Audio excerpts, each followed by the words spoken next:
Out with old. Building 7, the TB building, had grown aloof from the rest of Malloy Veterans' Hospital in the 5 years since the war. It lay less than 50 yards from Building 6, the paraplegic building. They faced the same flagpole on the same wind-swept Long Island, but there had been no neighborliness between them since the summer of 1984 when the paraplegics got up a petition demanding that the TBs be made to stay on their own lawn. This had caused a good deal of resentment at the time. Those paraplegic bastards think they own the goddamn place. But it had long since ceased to matter very much, nor did it matter that nobody from Building 7 was allowed in the hospital canteen unless he hid his face in a sterile paper mask. Who cared? After all, Building 7 was different. The 100-odd patients of its 3 yellow wards had nearly all escaped the place, at least once or twice over the years, and had every hope of escaping again for good, as soon as their x-rays cleared up or as soon as they had recovered from various kinds of surgery. Meanwhile, they did not think of it as home or even as life, exactly, but as the timeless limbo between spells of what, like prisoners, they called the outside. Another thing, owing to the unmilitary nature of their ailment, they didn't think of themselves primarily as veterans, anyway, except perhaps at Christmas time, when each man got a multi-graphed letter of salutation from the president and a $5 bill from the New York Journal American, and so felt no real bond with the wounded and maimed. Building 7 was a world of its own. It held out a daily choice between its own kind of virtue, staying in bed, and its own kind of vice, midnight crap games, AWOL, and the smuggling of beer and whiskey through the fire exit doors of its 2 latrines. It was the stage for its own kind of comedy. The night Snyder chased a charge nurse into the fluoroscopy room with a water pistol, for instance, or the time the pint of bourbon slipped out of old Foley's bathrobe and smashed at Dr. Resnick's feet. And once in a while, its own kind of tragedy. The time Jack Fox sat up in bed to say, "Christ's sake, open the window," coughed, and brought up the freak hemorrhage that killed him in 10 minutes. Or the other times, 2 or 3 times a year, when one of the men who had been wheeled away to surgery, smiling and waving to cries of "Take it easy and good luck to you, boy," would never come back. But mostly it was a world consumed by its own kind of boredom, where everyone sat or lay amid the Kleenex and the sputum cups and the clangor of all-day radios. That was the way things were in C Ward on the afternoon of New Year's Eve, except that the radios were swamped under the noise of Tiny Kovacs's laughter. He was an enormous man of 30, 6.5 feet tall and broad as a bear, and that afternoon he was having a private talk with his friend Jones, who looked comically small and scrawny beside him. They would whisper together and then laugh. Jones with a nervous giggle, repeatedly scratching his belly through the pajamas. Tiny with his great guffaw. After a while they got up and, still flushed with laughter, and made their way across the ward to McIntyre's bed. "Hey, Mac, listen," Jones began. "Tiny and I got an idea." Then he got the giggles and said, "Tell him, Tiny." The trouble was that McIntyre, a fragile man of 41 with a lined, sarcastic face, was trying to write an important letter at the time. But they both mistook his grimace of impatience for a smile, and Tiny began to explain the idea in good faith.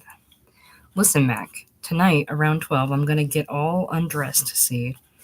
He spoke with some difficulty because all his front teeth were missing. They had gone bad soon after his lungs, and the new plate the hospital had ordered for him was long overdue. "I'll be all naked, except I'm going to wear this towel, see, like a diaper. And then look, I'm going to put this here across my chest." He unrolled a strip of 4-inch bandage, a yard long, on which he or Jones had written 1951 in big black numerals with marking ink. "Get it?" he said. "A big fat baby, no teeth? And then listen, Mac, you can be the old year, okay? You can put this here on and this here. You'll be perfect."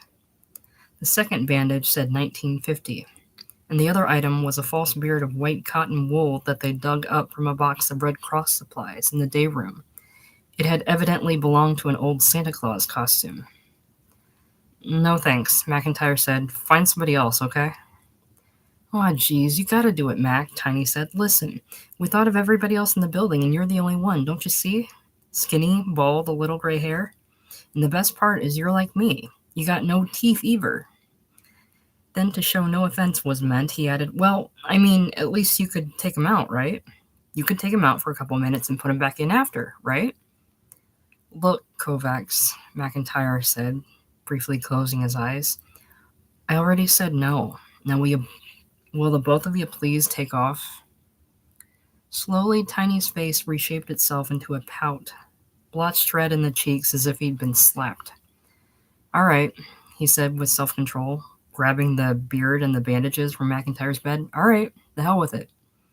He swung around and strode back to his own side of the ward, and Jones trotted after him, smiling in embarrassment, his own loose slippers flapping on the floor. McIntyre shook his head. How'd you like them two for a pair of idiot bastards? He said to the man in the next bed, a thin and very ill black man named Vernon Sloane. You hear all that, Vernon? I got the general idea, Sloane said. He started to say something else, but began coughing instead, reaching out a long brown hand for his sputum cup, and McIntyre went to work on his letter again. Back at his own bed, Tiny threw the beard and the bandages in his locker and slammed it shut. Jones hurried up beside him, pleading, Listen, Tiny, we'll get another guy is all. We'll get Schulman or... Schulman's too fat. Well, or Johnson, then, or... Look, forget it, will you, Jones? Tiny exploded. Piss on it. I'm through. Try thinking up something to give the guys a little laugh on New Year's, and that's what you get. Jones sat down on Tiny's bedside chair. Well, hell, he said after a pause. It's still a good idea, isn't it? Tiny turned away in disgust. You think any of these bastards would appreciate it? You think there's one son of a bitch bastard in this building who'd appreciate it? Piss on 'em all. It was no use arguing. Tiny would sulk for the rest of the day now. This always happened when his feelings were hurt, and they were hurt fairly often, for his particular kind of jollity was apt to get on the other men's nerves. There was, for instance, the business of the quacking rubber duck he had bought in the hospital canteen shortly before Christmas as a gift for one of his nephews. The trouble that time was that in the end he had decided to buy something else for the child and kept the duck for himself. Quacking it made him laugh for hours on end. After the lights were out at night, he would creep up on the other patients and quack the duck in their faces, and it wasn't long before nearly everyone had told him to cut it out and shut up. Then somebody, McIntyre in fact, had swiped the duck from Tiny's bed and hidden it, and Tiny had sulked for 3 days. You guys think you're so smart, he had grumbled to the ward at large, acting like a bunch of kids. It was Jones who found the duck and returned it to him.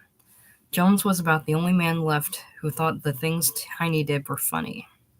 Now his face brightened a little as he got up to leave. Anyway, I got my bottle, Tiny, he said.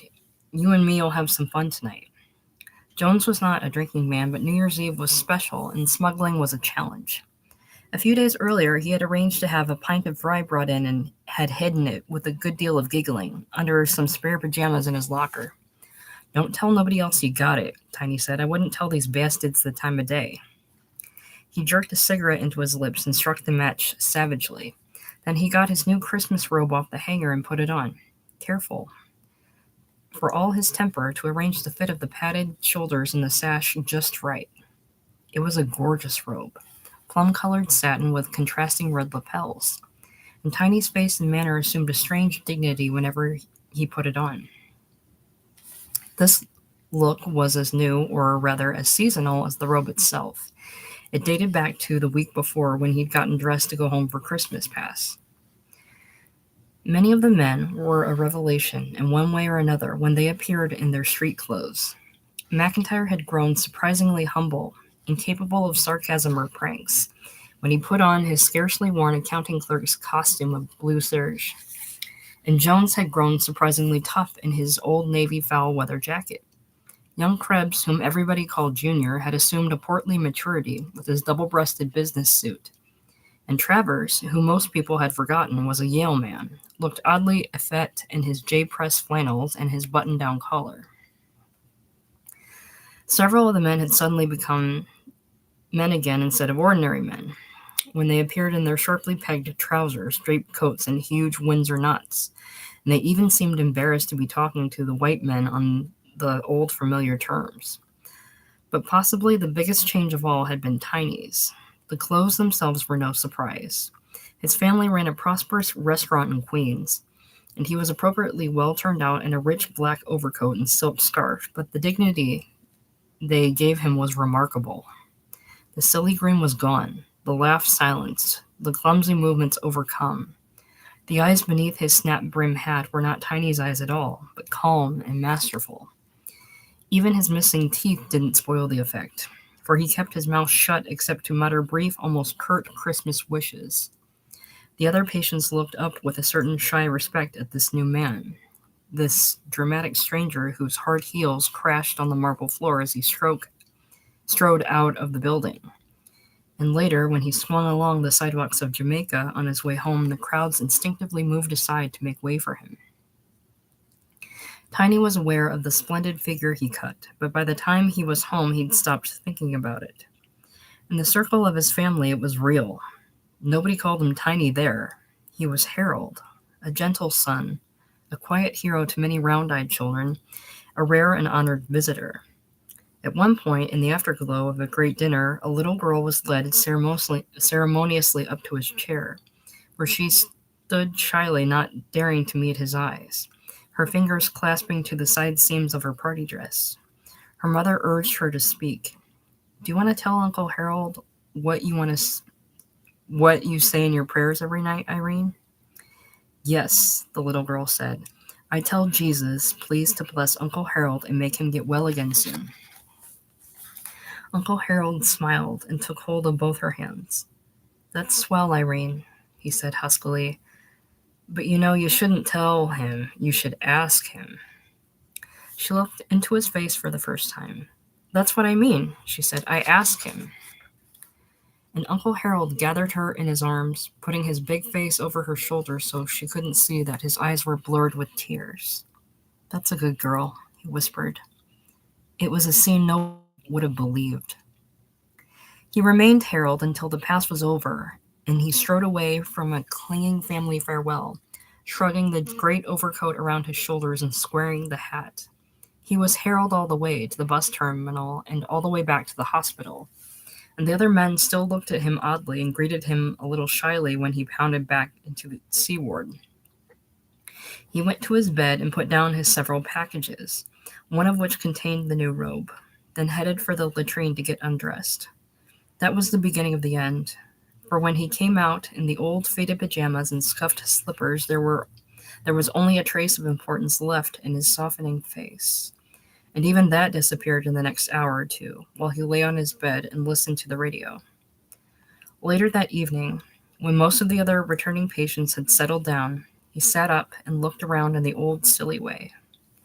He waited patiently for a moment of complete silence, then thrust his rubber duck high in the air and quacked it 7 times to the rhythm of "Shave and a Haircut 2 bits," while everybody groaned and swore.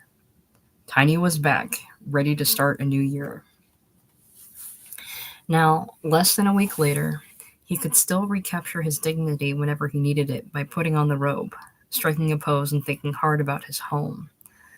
Of course, it was only a question of time before the robe grew rumpled with familiarity, and then it would all be over. But meanwhile, it worked like a charm. Across the aisle, McIntyre sat brooding over his unfinished letter. "I don't know, Vernon," he said to Sloane. "I felt sorry for you last week, having to stay in this dump over Christmas. But you know something? You were lucky. I wish they wouldn't have let me go home either." "That's so," Sloane said. "How do you mean?" I don't know," McIntyre said, wiping his fountain pen with a piece of Kleenex. "I don't know. Just that it's a bitch, having to come back afterwards, I guess." But that was only part of it. The other part, like the letter he'd been trying to write all week, was his own business. McIntyre's wife had grown fat and bewildered in the last year or two. On the alternate Sunday afternoons when she came out to visit him, she never seemed to have much on her mind but the movies she had seen, or the television shows, and she gave him very little news of their two children, who almost never came out. Anyway, you'll be seeing them Christmas, she would say. We'll have a lot of fun. Only listen, Dad, are you sure that bus trip isn't going to tire you out? Of course not, he said. He had said a number of times. I didn't have no trouble last year, did I? Nevertheless, he was breathing hard when he eased himself off the bus at last, carrying the packages he had bought in the hospital canteen, and he had to walk very slowly up the snow-crusted Brooklyn street to his house. His daughter Jean, who was 18 now, was not there when he came in. Oh, sure, his wife explained. I thought I told you she'd probably be out tonight. No, he said. You didn't tell me. Where'd she go? Oh, out to the movies is all with her girlfriend, Brenda. I didn't think you'd mind, Dad. In fact, I told her to go. She needs a little night off once in a while. You know, she's kind of run down. She gets nervous and everything. What'd she get nervous about? Well, you know. One thing, this job she's got now is very tiring. I mean, she likes the work and everything, but she's not used to the full 8 hours a day, you know what I mean? She'll settle down to it. She'll settle down to it. Come on, have a cup of coffee and then we'll put the tree up. We'll have a lot of fun. On his way to wash up, he passed her empty room, with its clean cosmetic smell, its raggedy teddy bear and framed photographs of singers, and he said, It sure seems funny to be home. His boy Joseph had still been a kid fooling around with model airplanes the Christmas before. Now he wore his hair about 4 inches too long and spent a great deal of time working on it with his comb, shaping it into a gleaming pompadour with upswept sides. He was a heavy smoker, too, pinching the cigarette between his yellow-stained thumb and forefinger and cupping the live end of his palm in his palm. He hardly moved his lips when he spoke, and his only way of laughing was to make a brief snuffling sound in his nose. He gave one of these little snorts during the trimming of the Christmas tree, when McIntyre said something about a rumor that the Veterans Administration might soon increase disability pensions. It might have meant nothing, but to McIntyre it was the same as if he had said, Who you trying to kid, Pop? We know where the money's coming from. It seemed an unmistakable wise guy reference to the fact that McIntyre's brother-in-law, and not his pension, was providing the bulk of the family income. He resolved to speak to his wife about it at bedtime that night. But when the time came, all he said was, Don't he ever get his hair cut anymore? All the kids are wearing it that way now, she said. Why do you have to criticize him all the time? Jean was there in the morning, slow and rumpled in a loose blue wrapper. Hi, sweetie, she said, and gave him a kiss that smelled of sleep and stale perfume. She opened her presents quietly and then lay for a long time with one leg thrown over the arm of a deep upholstered chair, her foot swinging, her fingers picking at a pimple on her chin.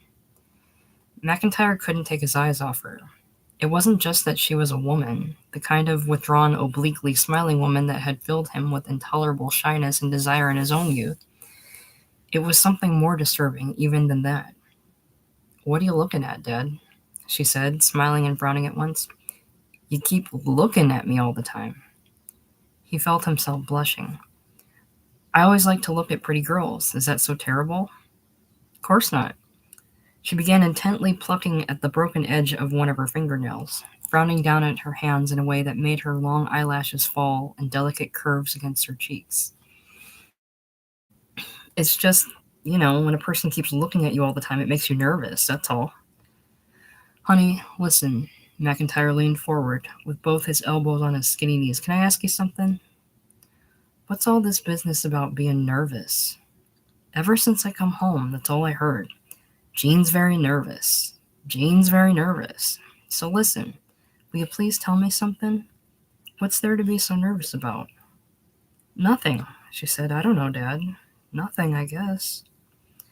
Well, because the reason I ask, he was trying to make his voice deep and gentle, the way he was almost sure it had sounded long ago, but it came out scratchy and querulous, short of breath. The reason I ask is, if there's something bothering you or anything, don't you think you ought to tell your dad about it? Her fingernail tore deep into the quick, which caused her to shake it violently and pop it into her mouth with a little whimper of pain. And suddenly she was on her feet, red-faced and crying, "Dad, will you leave me alone? Will you just please leave me alone?" She ran out of the room and upstairs and slammed her door. McIntyre had started after her, but instead he stood swaying and glared at his wife and son, who were examining the carpet at opposite ends of the room. "What's the matter with her anyway?" he demanded. "Huh? What the hell's going on around here?" But they were as silent as two guilty children. "Come on," he said. His head made a slight involuntary movement with each suck of air into his frail chest. "Come on, goddammit, tell me." With a little wet moan, his wife sank down and spread herself among the sofa cushions, weeping, letting her face melt. "All right," she said. "All right, you asked for it. We all done our best to give you a nice Christmas, but if you're going to come home and snoop around and drive everybody crazy with your questions, all right, it's your funeral. She's 4 months pregnant. There. Now are you satisfied? Now will you please quit bothering everybody?" McIntyre sat down in an easy chair that was full of rattling Christmas paper, his head still moving with each breath. "Who was it?" he said at last. "Who's the boy?" "Ask her," his wife said. "Go on, ask her and see. She won't tell you. She won't tell anybody. That's the whole trouble. She wouldn't even let on about the baby if I hadn't found out. And now she won't even tell her own mother the boy's name. She'd rather break her mother's heart. Yes, she would, and her brother's too." Then he heard it again, a little snuffle across the room. Joseph was standing there smirking as he stubbed out a cigarette. His lower lip moved slightly, and he said, "Maybe she doesn't know the guy. Maybe she don't know the guy's name." McIntyre rose very slowly out of the rattling paper, walked over to his son, and hit him hard across the face with the flat of his hand, making the long hair jump from his skull and fall around his ears, making his face wince into the face of a hurt, scared little boy. Then blood began to run from the little boy's nose and dribble onto the nylon shirt he had gotten for Christmas. And McIntyre hit him again, and that was when his wife screamed. A few hours later, he was back in Building 7 with nothing to do. All week he ate poorly, talked very little, except to Vernon Sloane, and spent a great deal of time working on a letter to his daughter that was still unfinished on the afternoon of New Year's Eve. After many false starts, which had ended up among the used Kleenex tissues in the paper bag that hung beside his bed, this was what he had written. "Jean, honey, I guess I got pretty excited and made a lot of trouble when I was home. Baby, it was only that I have been away so long, and it is hard for me to understand that you're a grown-up woman, and that is why I kind of went crazy that day.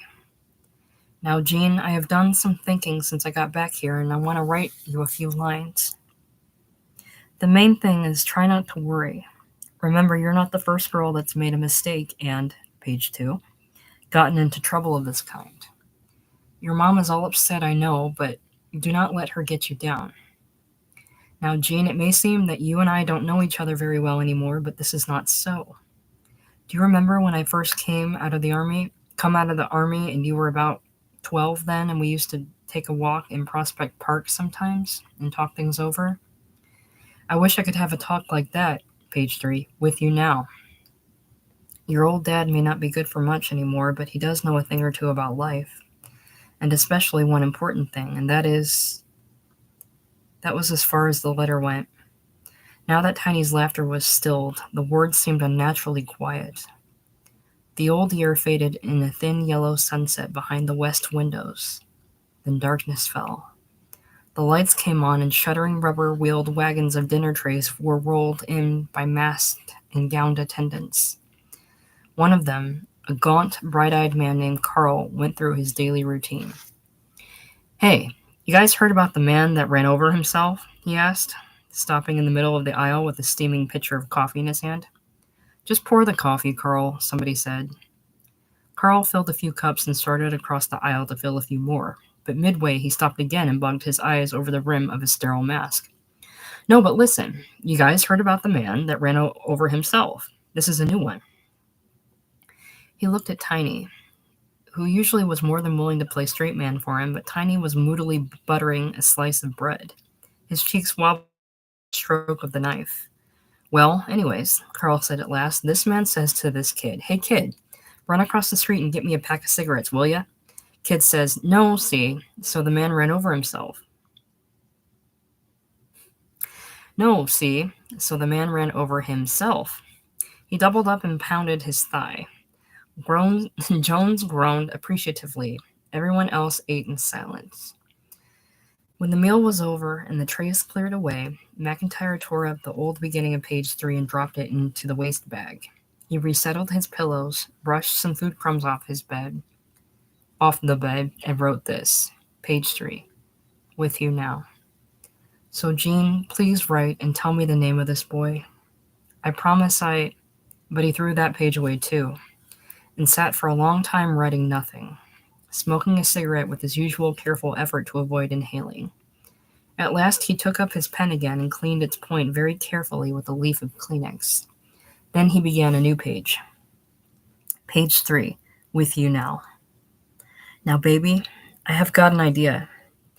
As you know, I'm now waiting to have another operation on the left side in February, but if all goes well, maybe I could take off out of this place by April 1st. Of course, I would not get a discharge, but I could take a chance like I did in 1947 and hope for better luck this time. Then we could go away to the country someplace, just you and I could take a part-time job, and we could... The starched rustle and rubber-heeled thump of the nurse made him look up. She was standing beside his bed with a bottle of rubbing alcohol. How about you, McIntyre? She said. Back rub? No, thanks, he said. Not tonight. My goodness. She peered just a little at the letter, which he shielded just a little with his hand. You still writing letters? Every time I come past here, you're writing letters. You must have a lot of people to write to. I wish I had the time to catch up on my letters. Yeah, well, he said. Well, that's the thing. I got plenty of time. Well, but how can you think of so many things to write about? She said, that's my trouble. I sit down and I get all ready to write a letter, and then I can't think of a single thing to write about. It's terrible. He watched the shape of her buttocks as she moved away down the aisle. Then he read over the new page, crumpled it, and dropped it in the bag. Closing his eyes and massaging the bridge of his nose with thumb and forefinger, he tried to remember the exact words of the first version. At last he wrote it out again, as well as he could. With you now. Baby Jean, your old dad may not be good for much anymore, but he does know a thing or two about life, and especially one important thing, and that is... But from then on, the pen lay dead in his cramped fingers. It was as if all the letters of the alphabet, all the combinations of letters into words, all the infinite possibilities of handwritten language had ceased to exist. He looked out the window for help, but the window was a black mirror now, and gave back only the lights, the bright bed sheets and pajamas of the ward. Pulling on his robe and slippers, he went over to stand with his forehead and cupped hands against the cold pane. Now he could make out the string of highway lights in the distance, and beyond that, the horizon of black trees between the snow and the sky. Just above the horizon, on the right, the sky was suffused with a faint pink blur from the lights of Brooklyn and New York. But this was partly hidden from view by a very big, dark shape in the foreground that was a blind corner of the paraplegic building, a world away. When McIntyre turned back from the window to blink in the yellow light, leaving a shriveling ghost of his breath on the glass, it was with an oddly shy look of rejuvenation and relief. He walked to his bed, stacked the pages of his manuscript neatly, tore them in halves and in quarters, and dropped them into the waste bag. Then he got his pack of cigarettes and went over to stand beside Vernon Sloane. He was blinking through his reading glasses at the Saturday Evening Post. Smoke, Vernon? He said. No thanks, Mac. I smoke more than 1 or 2 a day. It only makes me cough. Okay, McIntyre said, lighting one for himself. Care to play a little checkers? No thanks, Mac. Not right now. I'm a little tired. Think I'll just read a while. Any good articles in there this week, Vernon? Oh, pretty good, he said. Couple pretty good ones.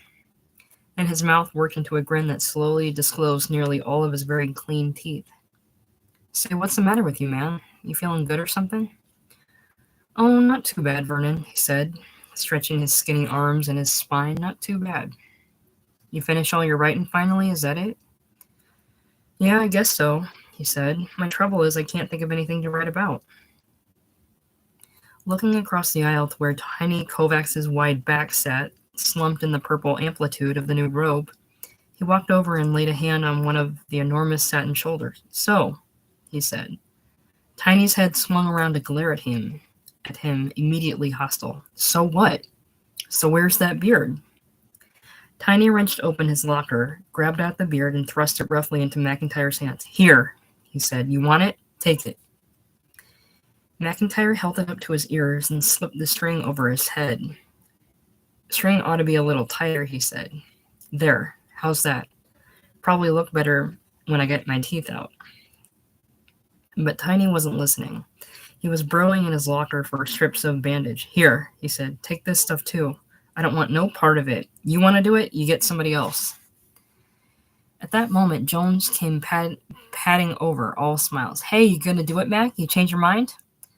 Jones, talk to this big son of a bitch, McIntyre said through the wagging beard. He don't want to cooperate. Aw, geez, Tiny, Jones implored. The whole thing depends on you. The whole thing was your idea. I already told you, Tiny said. I don't want no part of it. You want to do it? You find some other sucker. After the lights went out at 10, nobody bothered much about hiding their whiskey. Men who had been taking furtive nips in the latrines all evening now drank in quietly jovial groups around the wards, with the unofficial once-a-year blessing of the charge nurse. Nobody took particular notice when, a little before midnight, 3 men from C Ward slipped out to the linen closet to get a sheet and a towel, then to the kitchen to get a mop handle, and then walked the length of the building and disappeared into the A Ward latrine. There was a last-minute flurry over the beard. It hid so much of McIntyre's face that the effect of his missing teeth was spoiled. Jones solved that problem by cutting away all of it but the chin whiskers, which he fastened in place with bits of adhesive tape.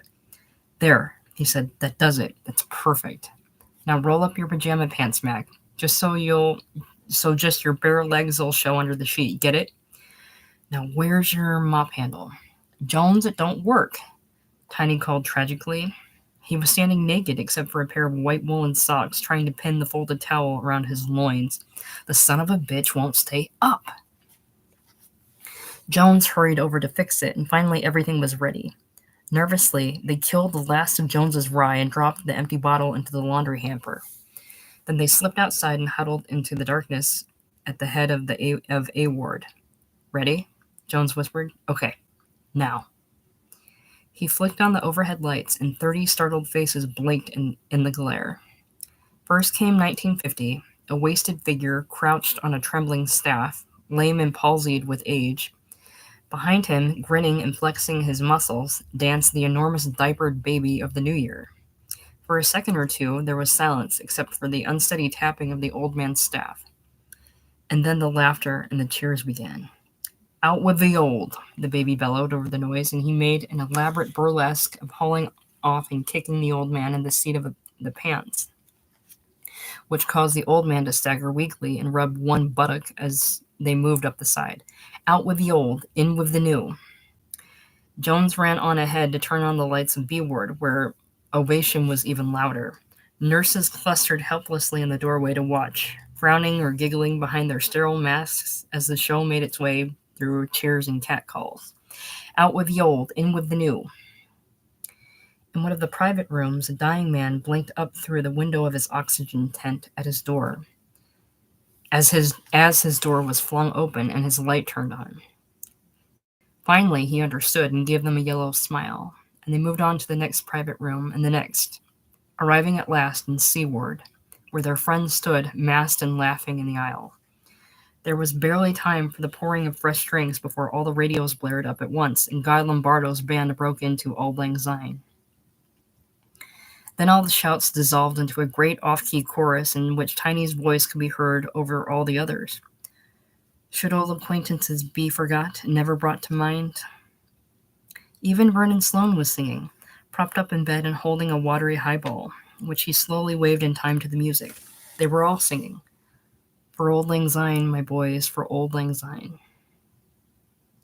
And when the song was over, the handshaking began. Good luck to you, boy. Same to you, boy. Hope you make it this year. All over Building 7, men wandered in search of hands to shake. Under the noise of shouts and radios, the words were repeated again and again. Good luck to you. Hope you make it this year, boy. And standing still and tired by Tiny Kovic's bed, where the purple robe lay thrown in careless wads and wrinkles, McIntyre raised his glass, and his bare-gummed smile to the crowd, with Tiny's laughter roaring in his ear and Tiny's heavy arm around his neck.